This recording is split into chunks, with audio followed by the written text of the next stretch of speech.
What's up, jabronis? Welcome back to Implication Productions.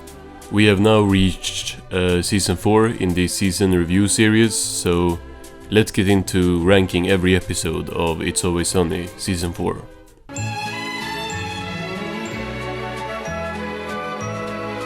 So Season 4 has 13 episodes, with 2 of these being parts of the two-parter, which I will review as 2 separate episodes, just like with The Gang Gets Whacked last season. Let's get started with what I think is the worst Season 4 Sunny episode. You're not gonna go out with me tonight because these idiots found 2 poopies in a bed? Yeah, Dee, but it's not the poop. It's the mystery behind the poop. While this is the weakest of the season for me, it's still not bad.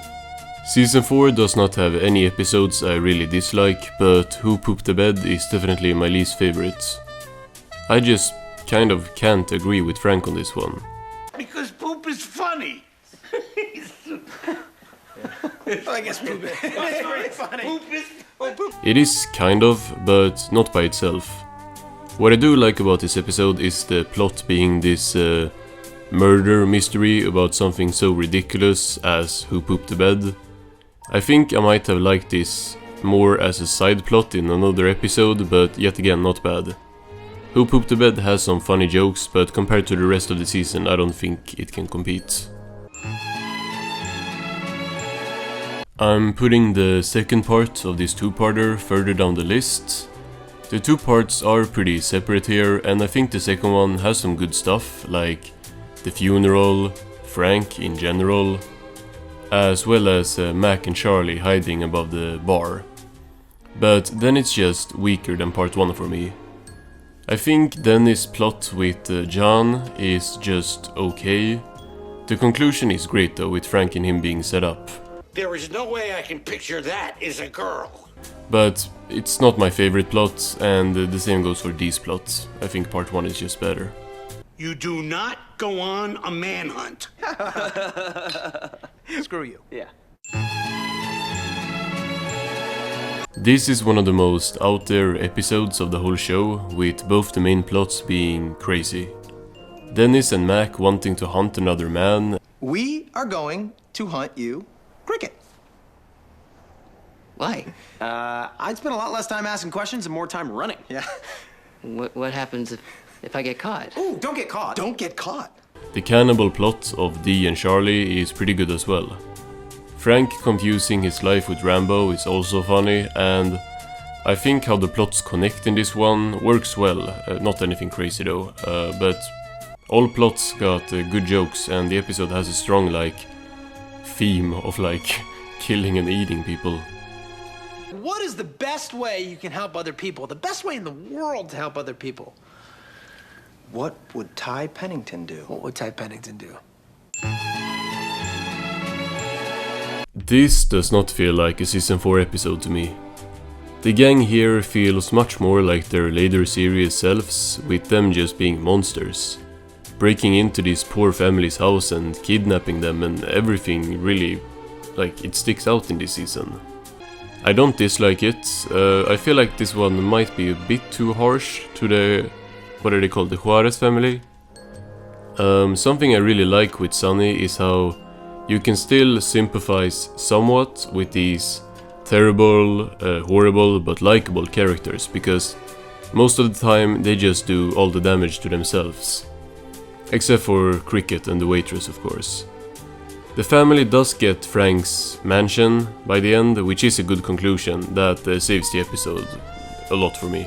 Patty's Pub played an extremely important part in history. What part of history might that be? The cracking of the Liberty Bell, of course. This one is overrated. Often cited as one of the worst episodes of the entire show, and I just have to disagree. This is the first episode like this the show does. Not that they time travel a lot, but going outside the main setting and structure. Think the gang saves the day, the janitor always mops twice, and the gang turns black, for example. Gimmick episodes, you could call them. I think the gang cracks the Liberty Bell is a nice change of pace for Season 4. Everyone is pretty funny in this one, with my highlight being this scene with Mac, Dennis and Cricket. Because I'm not, admittedly, very good with women. Good with women? You mean good at women? Like you can't catch them when they run away from you? Bro, it's 1776. They don't have any rights. You can just take them and force them to do whatever you want. That's really dark, but I mean, it is a good fitting joke. I also like how they constantly use modern day words and stuff thrown in with their old-timey speech, which made the whole episode a lot funnier to me.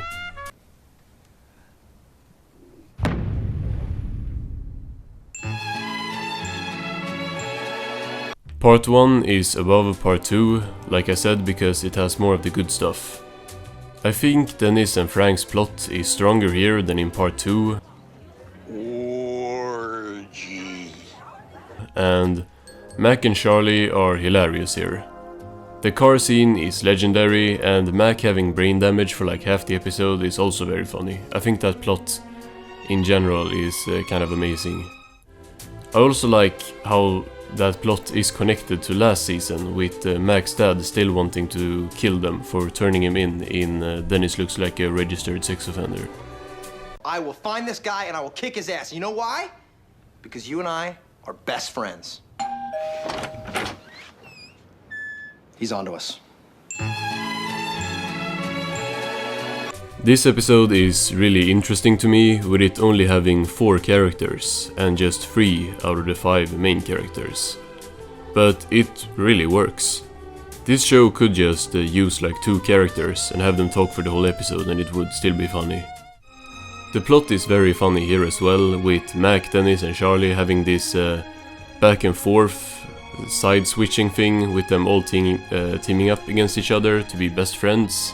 And it's just very funny to watch. What about Connect 4? Connect 4 is a fun game. Counting. It's not that much counting. It's just 1, 2, 3, and then But 4 you win. a lot of times you gotta count that much. Not that many times. If you get it once, you've won the game.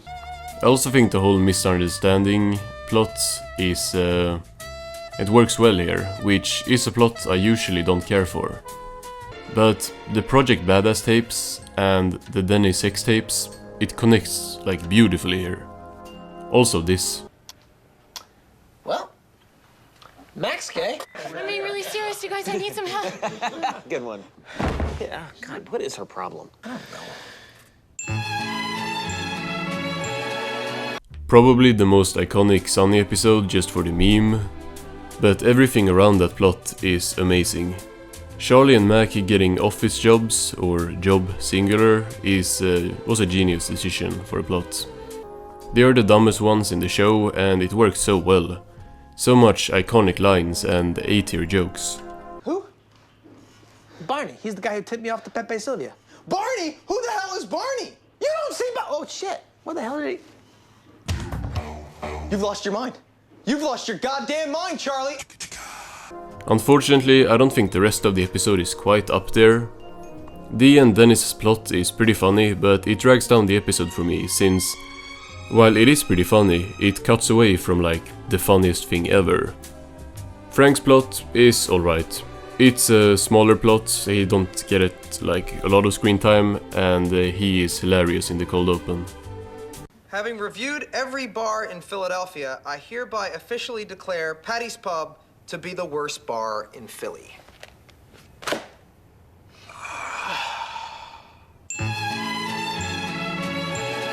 See, here is a kidnapping plot done better. It's a lot more believable for the characters in Season 4 to do what they do here, in my opinion.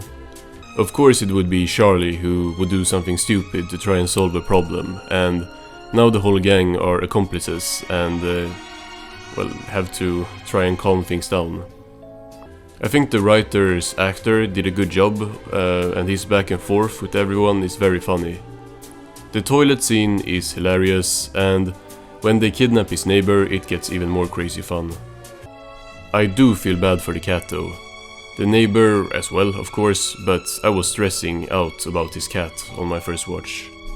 What I bought is a business expense. What I bought is something that's gonna save our asses. Okay.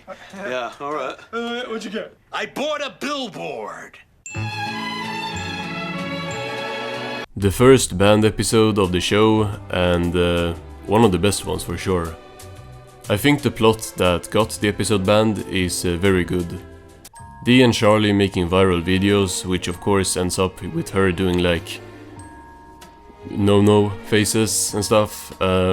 It works because she is immediately called out by Charlie. And when Charlie has to tell you that you're being racist, yeah, that's pretty bad. That's true, they do have a... But Green Man is in this one, so that's great. Him throwing the ball at her always makes me laugh, it's great physical comedy. The bar plot, though, is even better, with the model competitions hosted by Mac and Frank respectively. It's very fun seeing Frank torture Dennis out of pity, and Dennis snapping at him is one of the best Dennis moments. You, on the other hand, well, you're a pit of despair. Frank, you disgust me. You disgust everyone. And you will never, ever be on that billboard. And also can't forget about that this episode introduces Rex, the goat. You want me to walk a mile in your shoes because I can't handle your big tough life? I will. That sounds fine to me. I will do that. Oh my God, shut up. Dennis, what's the name of this book? Dennis Reynolds, An Erotic Life. We are really in top tier Sunny territory. Unlike some of the previous episodes, this one has 3 great plots. Dennis' plot is probably my least favorite, which is kinda crazy since it has Sinbad and Rob Thomas. That plot is very funny, but the other 2 are even funnier to me. Dee and Charlie swapping lives and having to live in each other's shoes produces so much comedy, it's actually crazy.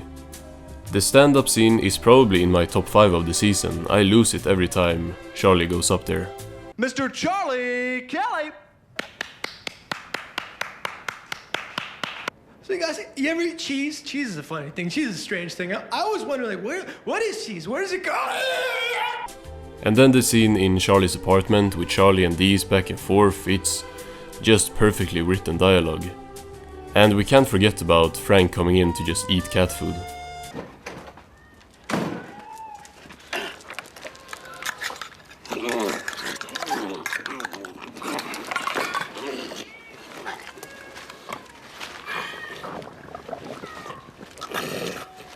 Oh, and Mac and Frank, almost forgot about them.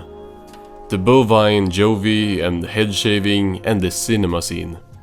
Yeah, I thought it was some chick. Who are you talking to? I'm talking to Bill. And anyway, so... Bill? Oh, I'm sorry, no, it's Terry. Sorry about that, Terry. Anyway, these cat people... Terry? Because I kept calling them What over number and did over he and want? over. Well, that's You what we're trying- please shut up.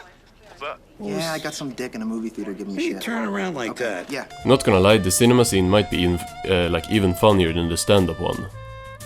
This episode could have been like a 2-parter. It has so much fun stuff that could have been explored more. Hey, hang on there, pal. Hang on. We're just trying to wrap our heads around this. Yeah, I mean, there's no reason to give away our parts, all right? All right. No, we'll do it. What's it called? The Night Man Cometh. Most people would probably have this one at number 1, and I definitely see why. It's just a matter of preference why it's number 2 and another one is number 1. But this episode is fantastic. Seeing the gang come together to create something is always fun, but this musical is especially fun to watch. And not just the musical itself, but every rehearsal scene is just comedy gold. Are you chewing gum? Yeah? Give me the gum, okay? Give me the gum, Frank. Said please. no gum. I said no gum, everyone. It's unprofessional. Okay. Charlie, Thank can I you. bring something up? Yes. I think we have to be very careful about how we do the rape scene. Yeah. Well, what on God's name are you talking? There's no rape scene. I actually prefer the first part to the second one, just because all the like small jokes and throwaway lines and stuff hits a lot better on rewatch. Like it makes for a better rewatch than the musical, because I've seen it so many times, right? So, I mean, I still love the musical. The Night Man Cometh is top tier Sunny episode all around. Pulling up our bootstraps, oiling up a couple of asses, and doing a little plowing of our own. not gay sex. Oh, okay, because that's what it sounded like. What No, did you we're mean? gonna solve the gas crisis. Oh, good. This is the best season 4 episode in my opinion, and one of the funniest episodes of the whole show, for sure. I think this is my favorite scheme plot of the whole show as well, but I can't remember each one in my head right now. There are so many episodes. I gotta rank all of the scheme episodes later down the line. But the gang solves the gas crisis is perfect. Every character is on their A-game here, and everyone gets good lines. A lot of people are bugging their babies these days. I guess babies can't be trusted. What exactly is it you're expecting to find here? A lot of shady shit. Like what? Like maybe Bruce is banging dudes. Why would that be shady? Maybe the dudes are babies. What? I think the three guys, you know what Dennis would call the gang, going around being very stupid trying to sell gas, is perfection. And Frank and Dee tracking Bruce Mathis very poorly, with him not actually appearing, is great for multiple reasons. But I feel horrible for the poor guy being like framed as him though, he has it rough. Especially when we see him return 5 seasons later. I think the plots connect just perfectly here, and they do that pretty early in the episode, in a way that just works. There are no weak parts to The Gang Solves the Gas Crisis, it's perfect. Season 4 is a strong season. Except for a few weaker ones at the bottom, it's a lot of great episodes. Frank is interesting in early Sunny, and I think season 4 they have started to like move on with him from... I mean, it's still early Sunny, right? But Frank has multiple of his own plots in this season that are, you know, connected to at least one of the other ones, but he still gets his own side plots. Which is what I mean, it's like they're getting more confident with him as a character, and we see that he can definitely stand on his own in season 4. I wasn't the biggest fan of some of these plots in this season, but I still have to acknowledge how much more integrated into the gang and how she can be like put together with one or more of them to do some despicable stuff, and it feels so natural. Charlie is hilarious in season 4. It's really no wonder why he's so many people's favorite character on first watch. He gets to do so much fun stuff in the early seasons. He's not as much of like the main character anymore after the first season, which is good as other characters get to shine more, and in season 4 he is very often teamed up in plots. Dennis just keeps getting better and better. You see a lot of him with his gang of Mac and Charlie in this season, and we get more of his psycho side in season 4, but it's still more on the low, like he's still pretty put together. Season 5 though, we'll get to that. Mac is all over the place in Sunny. It makes sense since he as a character is the least, I don't know, locked in character into like a character archetype. If that makes sense. Like, he used to just be the worst one in the gang, and that was kind of it. He's gonna go from that to probably the least bad person in the gang in season 16, but meanwhile we see him do some very questionable and hilarious things in season 4. As a whole, season 4 is a really good season. It still has not peaked, but there is some heat in season 4. Let's see if season 5 can top it. It's done, guys. Goodbye, Patty's Pub. Goodbye, Philadelphia. Goodbye, Charlie. Mac, Dee, Frank. The bar's done.